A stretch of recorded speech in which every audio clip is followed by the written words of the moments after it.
Hello everyone, Floppy Waffle 69 here, and today in our next ship going down the line, the IGN Heavy Cruiser, we have arrived at the Tier 9 Ibuki Heavy Cruiser. I have to say this right off the get-go, and right off the front, right off the bat, whatever you would how to say it. I have some bias towards the Ibuki. In the essence that I actually find the Ibuki to be incredibly fun. And I don't know what that is. I know if you look at the statistics generally of the Ibuki, especially when it regards to the NA server, I mean, the Ibuki is performing meh with like a 47% overall win rate, and only surviving about like 31% of the battles. So there's that. But it doesn't have to do with that. The Ibuki, for me, the reason why I find the ship so fun, I think, is because it's just one of those ships that gels with me. Every time I seem to queue up in her, I perform decently well. The game's fun and intriguing. And I think I also rise to the challenge of what the Ibuki brings, because this ship, according to the community, is horrendous. And I'm going to say it flat out.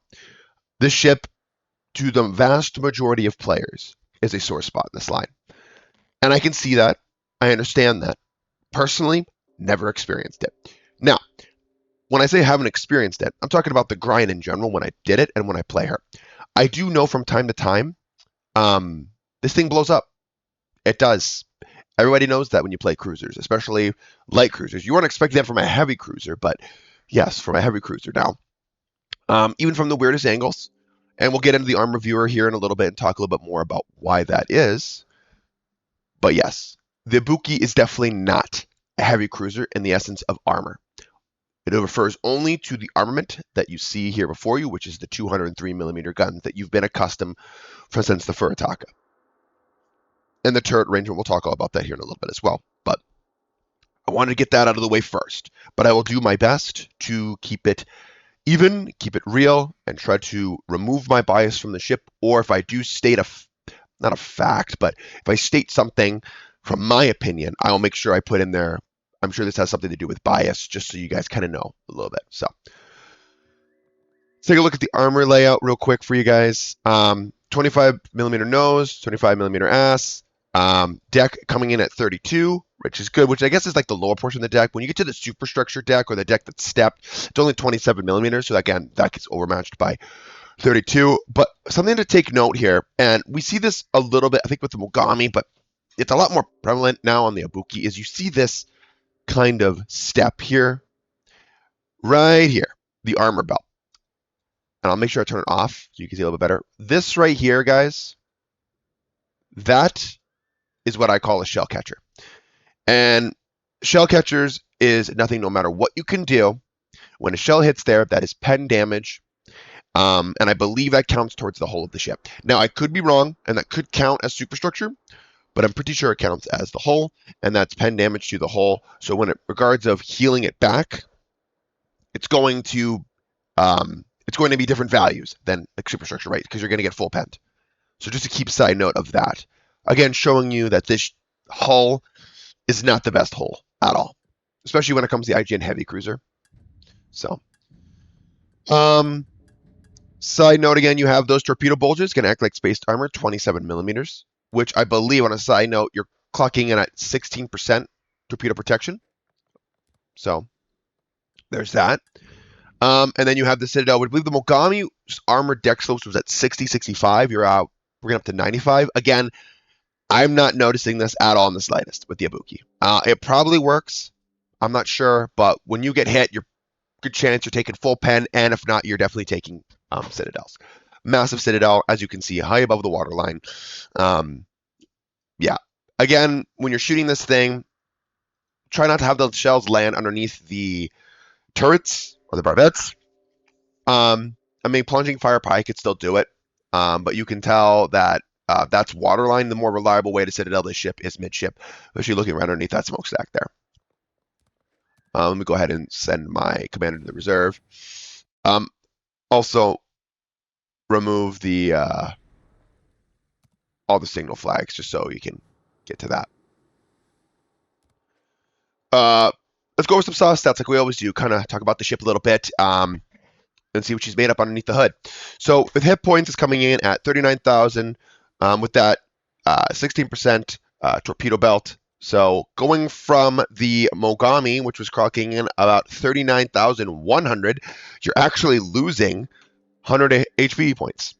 Again, if this isn't a prime example of why this ship line needs just buffs down the line in order to bring them back to snuff, so to speak, I don't know what else is, right? That to me, that's just, I don't like that. That's a stupid little thing that they do because it's not like the Ibuki is overperforming in her tier anyways that she needs to lose a little bit of HP, but 100 HP here and there, what is that? A penetration, sorry, a overpen worth of damage, whatever. Not even worth talking about much, right? Going into the artillery, and I'll make sure this time I throw the gun firing angles on screen for you all to see. Angles, again, we should know this by now, are not the best, even though I do find the gun firing angles on the Ibuki to be better than both previously the Mayoko and the Mogami.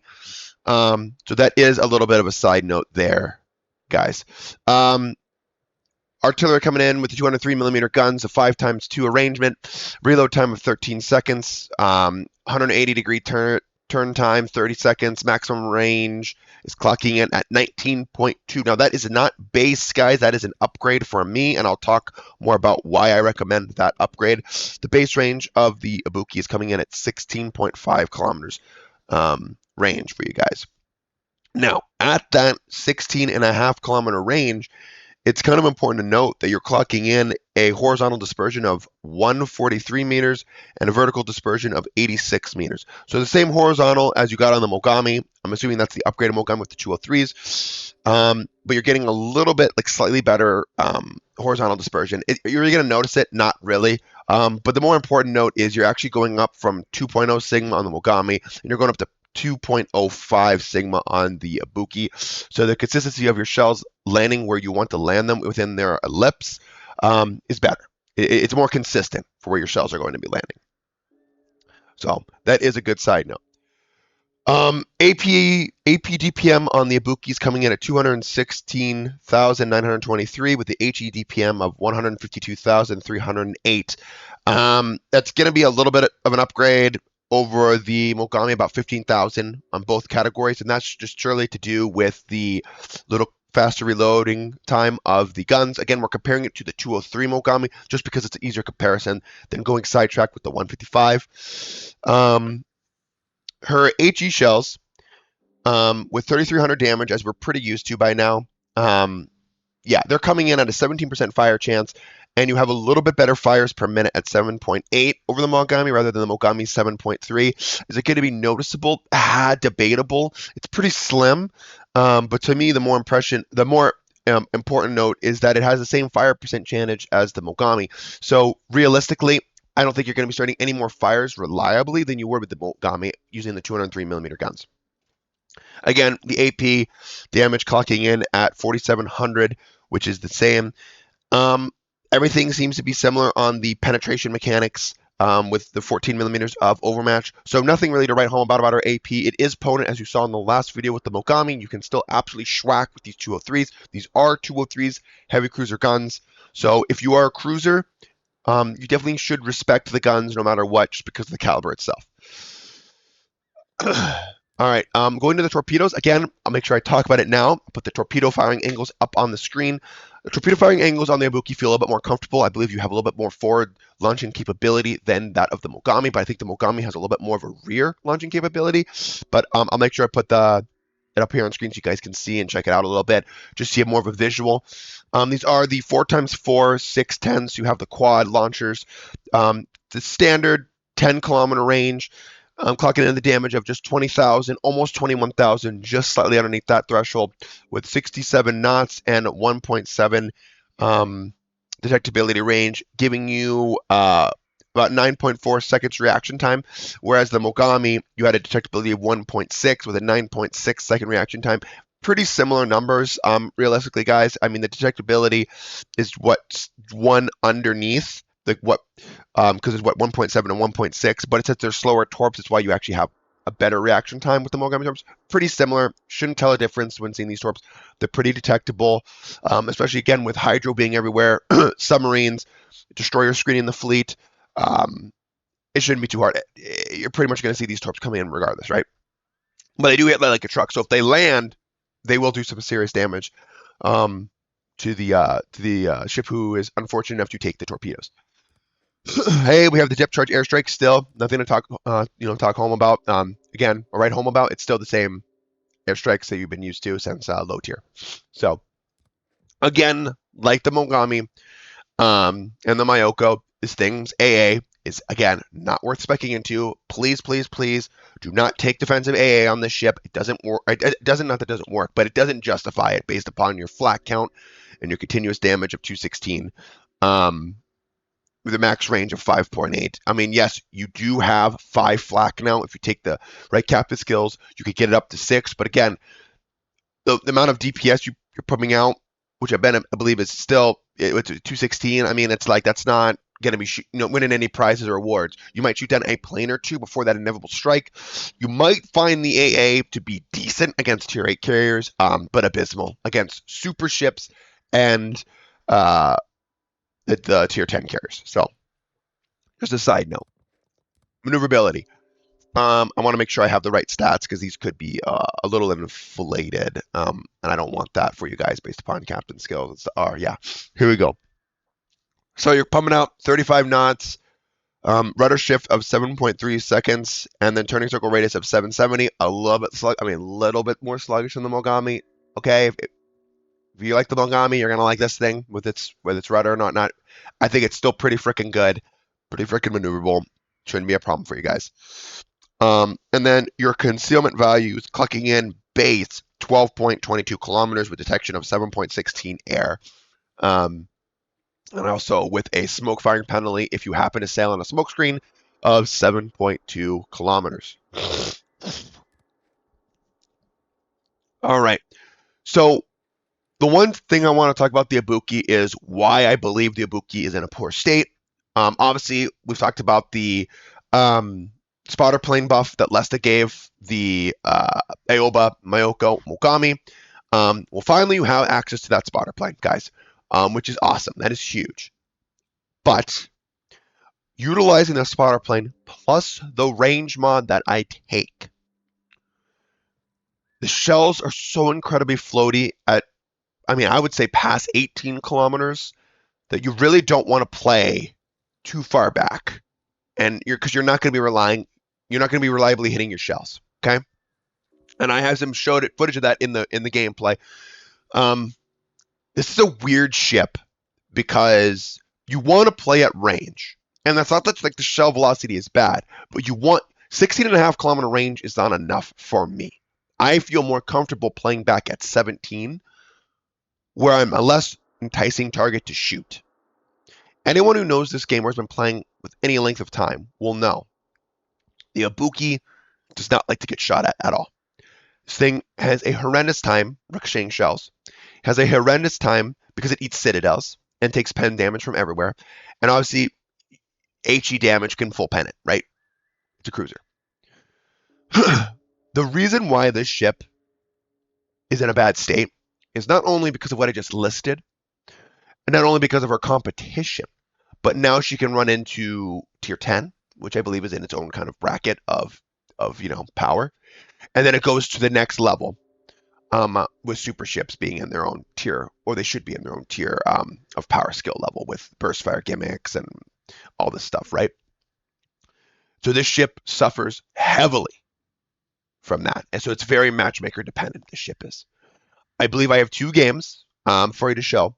One game is me being bottom tier. I don't know if it's a super ship game. I don't remember. We have to see when we get into battle. But one game is me being top tier, so you can see both. I wouldn't say they're like phenomenal games, but it's nothing out of the ordinary for the Ibuki to be getting 60k damage. I mean, the Ibuki is. I don't want to make it sound like I'm trashing the ship because I'm not. I don't want to trash it because the ship is. It's good, right? I like the Ibuki, but it does suffer a lot from the matchmaker, right? And that's kind of what we're seeing.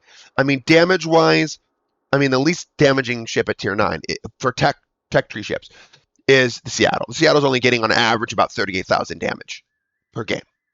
The Ibuki's clocking in on average 48,000 damage per game.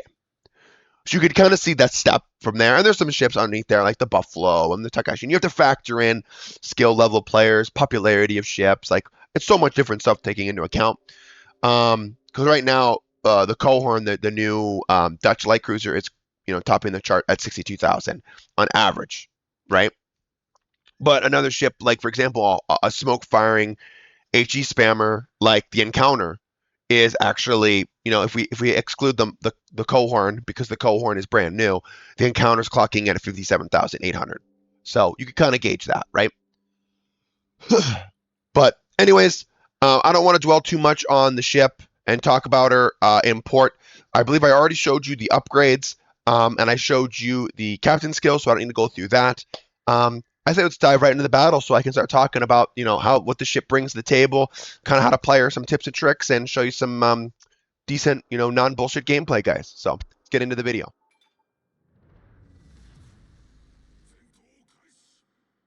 Alrighty, guys, so here we are into the first battle. This is the better of the two battles. Obviously, one, because I am up tier, or top tier, sorry. And just two, you'll see when you watch the next game. It is going to be, this is a longer video, but I believe it is not doing diligence to yourself, and I basically would be doing you guys a disservice if I wouldn't show you a top tier gameplay Ibuki and a bottom tier Ibuki gameplay. Now, why is that? Well, one, I want you to get a false sense of what this ship is capable of doing, or I don't want to get you a false sense of what the ship can't do, because like I told you, the ship is not bad. I believe it's been power crept, obviously, and there needs to be some subtle changes. One, the armor scheme, holy fuck. But two, it is very matchmaker dependent. And when you're going against tier 10s and tier 11s, aka super ships, you can kind of, I mean, come on, guys, you have to understand, like that, the power at that level is drastically different than that at like tier 9 and lower. So you have to understand that, especially for tier 8s that are able to go against tier 10s. Same with tier 9s, a little bit better than tier 8s, right? They're still having a meh time when they get up tiered against those tier 10s and now super ships. So bear with me here when I go and talk about it. Now, off the get-go, I need to tell you this straight up. This is not an aggressive ship. We should have that in our toolbox now. We should know that. The IGN heavy cruisers are not very aggressive ships in general. And we need to play a little bit more passive and safe, which is no exception here with the Ibuki. Now, the reason why you're finding myself being this aggressive, and you're probably like, what? It's not this aggressive, blah, blah, blah. So it's because I want you to keep watch of the enemy Ibuki over there. If you try to go to buffs and you try to support too closely and you are the first cruiser spotted in a game, this is what's going to happen to you. Yeah. The Ibuki's pretty much out of this game, guys. I aimed a little bit too high there. I thought he was going to turn out a little bit more, but we still did 9,300 damage with the armor piercing, landing 6 of our shells. Well, 7 shells, but 6 were penetrations. And then the sub going full kamikaze in there to get the buff, even though, I don't know, dumb. I mean, and with my sub hydro or sub surveillance radar, you could just see it's a perfect storm. But going back to what I was saying, another reason why you don't want to be uber aggressive in the Ibuki, or the reason why, sorry, I'm being aggressive, more aggressive than I would normally play, is because it's arms race and there's only one destroyer, and we know that the destroyer would have mirror matchmaking, so they're not going to be on this flank, right? So that's why. Also, I do apologize, it is arms race, so you're not going to get, some statistics are obviously going to change throughout the course of the battle, so just pay that mind and try to exclude that and just take what you see here. It is possible to get these results, but just know that tweak them a little bit up or down depending on certain situations and numbers. Good example of the torpedo tubes being utilized there. The angle's a lot more comfortable. Still kiting focused torpedoes for sure. But again, launch those and turn back. Now we're in our position. Now we're in favorable. We're basically in our sweet spot. We are dictating the course of engagement. I don't think I've said that enough throughout the videos here, but these ships really benefit from dictating the course of battle. You want to fight on your terms. You want to be detected and shoot on your terms. Don't let the enemy dictate the battle and the course of engagement. That is what these ships excel at. So if you're playing these ships, what separates these ships from the other cruisers in game is the ability to stay hidden, pop up out of nowhere, and hit you as hard as they possibly can. And they can kite at range, HE spamming and controlling the engagement. That is what these ships excel at, and that is why you'd play these ships. Are there other ships that arguably do it better? That's debatable, and that's your opinion. Hopefully down the road, I can cross that bridge when I need to and discuss potential ships that may or may not do it better. To leave it kind of like a caveat there. But again, our Tirpitz going full Leroy Jenkins here. I mean, I understand. I mean, he's kind of in a shit situation anyways. He can't really get out. But yeah, I mean, you can't help but feel there was a better decision to be made here. You know, it's so funny to see German battleships torpedo each other. Like, what are we back in 2016? Am I right? But yeah, as you can see now, you're starting to see, even with the Mets, how fast he is, how much of a lead I'm having to take on the Mets. I mean, that Mets is humming. He is absolutely humming. So even then, with your shell velocity, you're going to notice, especially at longer ranges, the further and further this Mets gets, the more and more lead I'm going to have to take on this target, which is, in my opinion, fairly excessive for these guns. They are a little floatier the further and further you keep getting out. I mean, yes, you could say that with any shells, but I do find that, especially with this vessel, it to be pretty fucking floaty when you get out to range. So, like, I wouldn't really want to, you know, again, like fighting the Mets at this range already, and this would be my standard main battery firing range, would be a hassle. The reason I can find myself reliably doing damage to, let's say, the Colorado is because it's a slow, lumbering, dreadnought-style battleship that's reversing. You know what I'm saying? So, the reason I take the range mod instead of the reload mod. Why do I do that? Well, I've already talked base. I've showed you the armor model, and I've showed you the HP on the ship. The reason I do that, guys, is because when I'm fighting enemy battleships, it gives me the most amount of time possible to juke oncoming or incoming enemy artillery from battleships, which is going to be the main reasons why you blow up in the Ibuki. Now, I'm not saying cruisers can't do that to you too. As you saw what I did to that cruiser. He's lucky I aimed a little too high. But battleships are your nemesis. You have to be smart when engaging enemy battleships. Because I've talked about this too. I feel like your primary target in this game is battleships. I don't know. Maybe it's because they're slow, the HE hits hard, whatever. I don't know. I just find that I'm very effective at dealing with enemy battleships because I have that 32 millimeters of pen plus my shell volume and my fire chance of 17 pace, which obviously you can buff up to 19, 20-ish around that range. So it's like, yeah, a bane. I mean, all battleships can attest. They hate shooting or engaging, especially a well-played IGN cruiser player, heavy cruiser this is, that we're talking to this video, at range when they're dictating the course of engagement. That is horrendous to fire at, or fire at range and shoot and engage, because the kiting ability and the way the aim system works and all that, it's awful. And I can test to it too. When I play my battleships, when I see a Zao, or I see a Bogami, or any of those ships kiting away from me, it sucks. It's terrible. So, and I usually try to get a fall off detection and turn away, and to make them turn back in, because that's where these cruisers are their weakest. It's when they're coming toward you, because they have to show way more broadside to either A, get all their artillery on target, or B, show way more broadside to get their kiting torpedoes on target. So that is when you want to fight to these ships, is when they're pushing into you. If you could pull them out of their main battery firing range and pull them into a situation that they don't want to be in, that is where you're going to expose these ships and nuke them. So, but I digress, kind of getting away a little bit from the main premise of the video, which is the review of the Ibuki class heavy cruisers. To me, this ship is obviously a highlight because of my bias towards the ship. But I can understand, based upon the things that I've talked about already or previously, about why this ship struggles. Um, I don't think anyone's really going around saying, "Wow, the Ibuki, this thing needs a nerf, man. It is way too strong." I mean, yeah, the ship is very easily counterable. Um, Hard to play, but hopefully, because I don't believe in free XPing your way past ships and skipping tiers, you've learned what you can do in these ships to make you the most, make you the most effective. Um, you know, Obviously teammate and also effective um, damage dealer.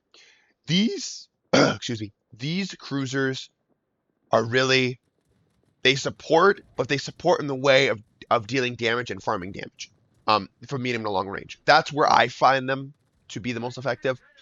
I do play, like you're gonna see on my Zao video that I did.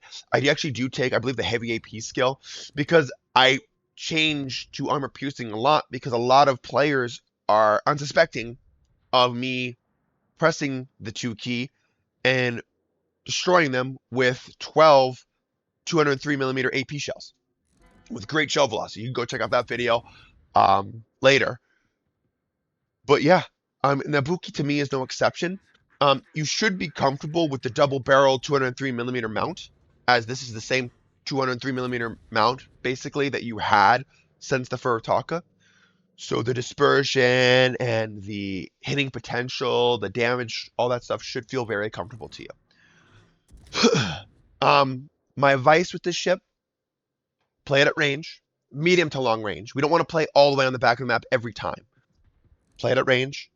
Um, and play around switching both armament types and don't just stick with high explosive. These ships back in the day used to be brain turned off, lob HE, you're good to go. And that's fine. And you could still do that. If you're comfortable or if you're not comfortable knowing when to switch targets, and just because HE is going to be a more reliable damage source, because I can tell you the amount of times that I switch to armor piercing and I shoot and I get an underwhelming result, whereas if I probably just stuck with HE, I probably would have done better. But you're an opportunist, you take those chances and you switch. And that's where at least I believe these ships excel and kind of differentiate themselves from other ships, other cruiser lines in the game at the moment. I know a big line that's comparable to this would be the heavy cruisers for the Royal Navy that have a super heal, have way more HE penetration and harder hitting HE essentially, right? And with extraordinarily high fire chance. Why would you play the Zao line over the Goliath line? And in my opinion, because the stealth and the ability to switch to that armor piercing would be the main reason. Um, at least that's why I play them. If I want to play more of a stealthier role, and again, both excel at shooting battleships because of the high, obviously with the Royal Navy with the improved HE pen. But the fire chance is just so great, and the way the ships play with the kiting kind of strategy, you can easily grief enemy battleships when they're pushing into you. So obviously here's one of those new experimental ships, Viasmo, or how the fuck you say it, the Viagra. I want to make sure that I highlight this clip coming up here, because if I would have been detected about a second earlier, I think I would have been killed, because these things have the improved AP pen and burst fire mode, and I should have 100% have not turned out here, but yeah. So thank God that he fired when he did and fired at the Einnacht, so that wasn't me, because I think with the exposed citadel this thing has, I would have been absolutely devastated. So, but again, we kited, we got our torpedoes off. We're lucky enough to land a torpedo on him, which causes flooding and massive amounts of damage. And then everybody sees, smells blood in the water, and we end up shooting him, killing him. So, again, it is arms race. Take that with a pinch of salt. I believe my reload's down to like 12 seconds now. Again, have not lost a single ounce of HP, and I think that's more impressive in this game. So hopefully that was good enough gameplay for you guys. Let's go on and get to the second game.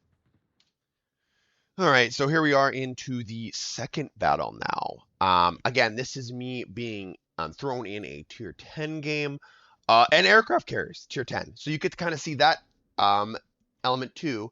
just so you know that I'm not making shit up when I say that this ship has 0 to no AA capability or counterability or whatever you want to call it. Yeah, the AA, you might as well just ignore it on this stuff, you guys, because the AA is just not very good. And the DPS and flak, blah, blah, blah. So if a CV eats your flak, then he is obviously doing something wrong and not dodging it, right? So again, starting off the game, kind of sailing in a little bit here to support the destroyer, but I'm maintaining my distance.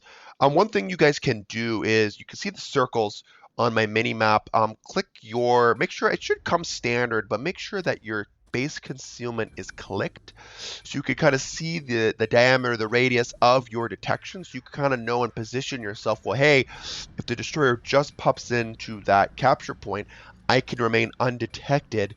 But if he pushes deeper into the cap circle and I get lit, then you know he's actually still coming towards you. Raj pops up here. We know he's going to accelerate and pop that speed boost most likely, so we're going to aim ahead of him here, and we are going to hit him, boom, for about, what, 40 something, or about 4,000 something, some change of HE, which was 4 HE shell hits there. Of course, with that saturation mechanic that the French get, yeah, should have been a little bit more damage, but that's okay. A prime example of not giving enough lead while a Metz is reversing with his speed boost on there. Wow, that thing can hum not only forwards, but also when it's racking up. But yeah, we're already in our kited position. We're making sure that we don't stray too far where our shells are less likely to hit the target. Of course, we have our obligatory Montana shooting at max range spotter plane proc, so we're going to have to accelerate to make sure we don't get hit by those. Always good to see that coming from other players. Boggles my mind, guys, but I guess you miss 100% of the shots you never take, eh, Wayno? So, anyways, sadly gonna have to go behind this island here. Gonna get one more salvo off on the Mets, making sure I don't run into our allied Ohio. But we don't want to abandon our DD. Obviously, the guys put in work to cap. I'm sure the Orage is around there too. We don't want to leave him, so we're gonna kind of get around not only our Ohio, but this island as well, and make sure our guns are still trained on that capture point to assist in case that Orage comes up off detection. There's actually a funny side note here. I believe I shoot to get that Mets to shoot me, because I mean, who wouldn't want to shoot a broadside Ibuki? Because the guy can't resist shooting a broadside Ibuki. Lights him for Ohio, and yeah, I don't need to tell you what 8 457 millimeter guns can do to a bow tanking tier 8 cruiser, right? So yeah, right there. See, interesting decision by the Mets there, but I guess he can't resist. So good to see. Hashtag teamwork. So, all right. But yeah, some more tips and tricks about the Ibuki. Shot selection. Pretty standard though for cruisers. I find to know when to shoot your guns is crucial. Obviously, we have a bow tank. I believe this is a Tulsa. Doing what I can to make sure that our Essex, when he comes in to strike him, has the best chance at landing that one torpedo bow on to eliminate him from the game. Again, showing off the potency of the HE, especially in regards of other cruisers, can definitely hit him hard. This is no joke. So again, kind of a misaimed shot here. I thought I was going to rack up this kill, but he happened to be accelerating forward, which is a rather of a shame. I believe our DD, whatever, gets him, but hey, team game here. So, but yeah, knowing when to shoot your guns, I think is huge, right? I think also knowing the enemy, locations of battleship guns. I think calibers of 203 millimeters or higher, knowing where those are before you fire is also huge. Reading the mini map is another big one. Again, this is typical stuff you should be doing as a cruiser anyways, but it's only going to help you when you play not only any cruiser, but especially these cruisers, just because it's going to allow you to position your ship better, again, to put you in a more favorable position to control the course of the engagement, which is what you want to do. That is the name of the game of this line, guys. And the Ibuki, again, no different. I do feel, though, the Ibuki, if you learn to master the Ibuki, you will 100% learn to master the Zao. The only difference is being the shell velocity of the two. The Ibuki shells are a little floatier, and I think that's where my affinity for the Ibuki comes, because I remember blatantly talking to one of my clanmates who was a diehard Zao guy. I believe he still is a diehard Zao guy. First 21-point commander, first tier 10, blah, blah, blah, so and so. I was telling him, bro, I hate the Zao. And he's like, how can you hate the Zao? It is better than the Ibuki in almost every way possible. I'm like, I don't know. I like the Ibuki because I'm landing my shells, I'm doing good damage, I'm punishing cruisers broadsides. Like, I just feels better to me. And he watched one game and he realizes, well, it's apparent.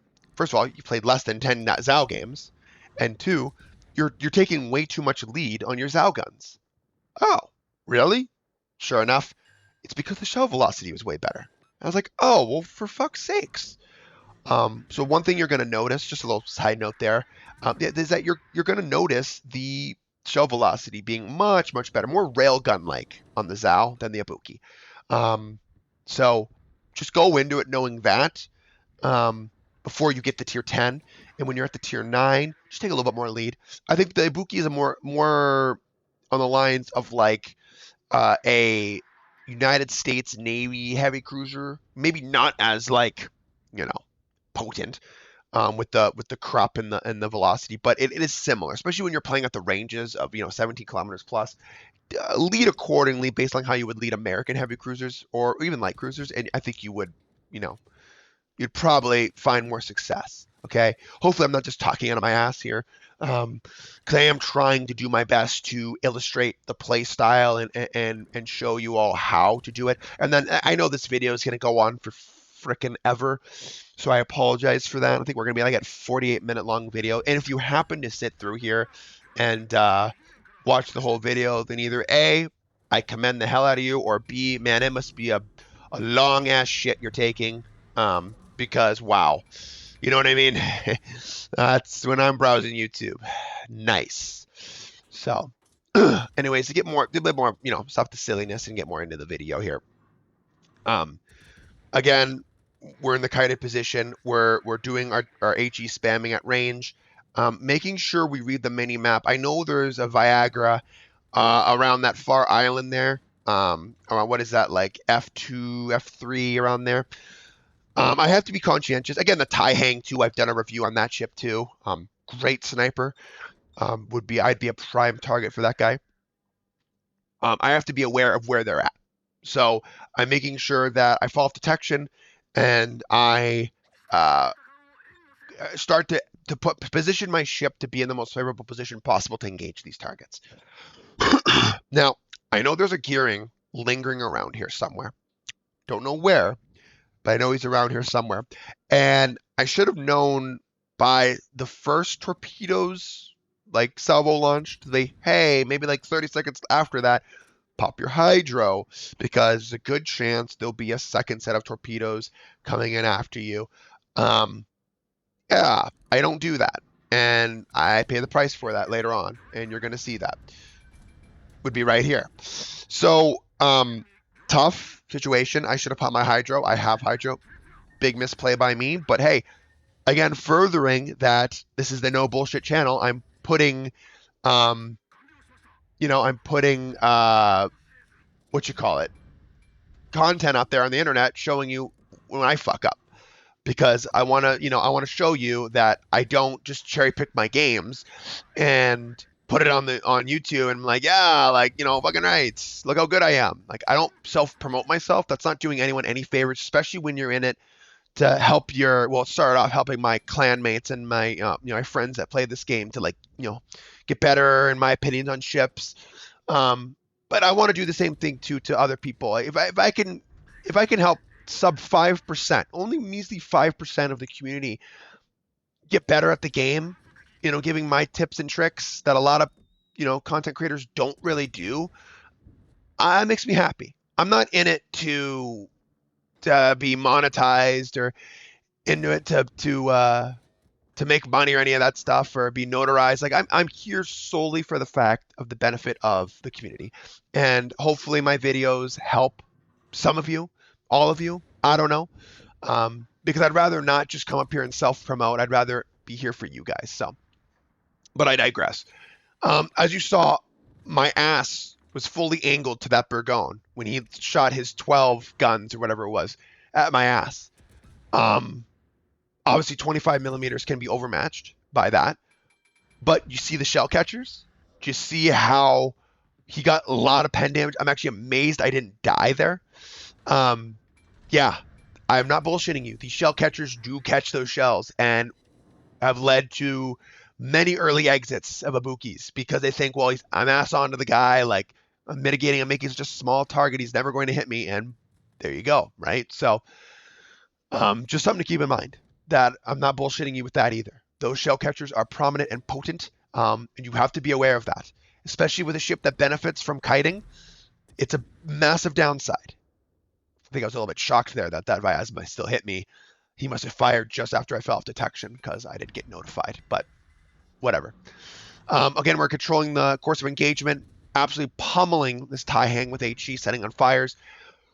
I believe we end up taking him down here, but this is a perfect Ibuki positioning that I want to be. I think I can't really read here. It's 16 kilometers-ish, around that range on the tie hang. Yeah, perfect. Perfect. Again, I'm pointing my target towards the Viagra. I see thank God he has the Kuznetsov red shell chasers on there, so I can see the shells easier. Again, a little slide. Again, boom, overmatch, 406s on the ass. Sucks, whatever. You have to learn with it, play around with it. Overmatch is a thing in this game, which I do believe should be a thing, but as prominent as overmatch is nowadays, I wish we'd do something about it, maybe not, keep releasing gun calibers that are larger than 457. Like, let's tone it back, whatever. Couple battleships tier 10 coming through the middle of the map. Being conscientious that the Viagra again is on my flank, knowing where he's at. We want to eliminate this Burgon, get him out of the game. Anticipating his juking with his rudder. I believe we end up picking him up here. Thank God French battleships just absorb heavy cruiser HE. Ibuki is no exception. Then we're going to turn our target towards the Vyazma. Got to get him out of the game. Those are 406s, potent. As I know, the Conqueror's most likely lobbing HE. So it doesn't really matter what angle I present to the Conqueror because he's just going to schwack me regardless. But yeah, we're just going to play around that, and I believe we're going to launch our torpedoes as well. Again, factoring in the carrier. Notice how I'm turning horizontal to his bombers. I can't remember if the Richthofen's bombers are the circle ellipse or if they are actually like an oval. I can't remember. But when in doubt, usually turn horizontal, as it's going to throw off the reticle and make it harder for the RNG of the bombs to land where they need to land. So rattle juking this Conqueror, throwing off his shots, doing a really good job of that. Hopefully you guys have seen that the turret firing angles are way better on this thing. I don't know. They feel way better. I have to double check up. I'm pretty sure they are better than that of the Mogami, especially the 155. You saw the 155, brutal gun firing angles, but you do pick up more theoretical firepower if you think about it, right? As you are upping your HE DPM and AP DPM, but you're mainly looking at that HE DPM for the Mogami, but I digress. So, but yeah, as we're kind of wrapping up the final battle here, or the conclusion of this battle and of the video, I just want to talk about some highlights of the ship, as this is the final ship before you end up unlocking the Zhao.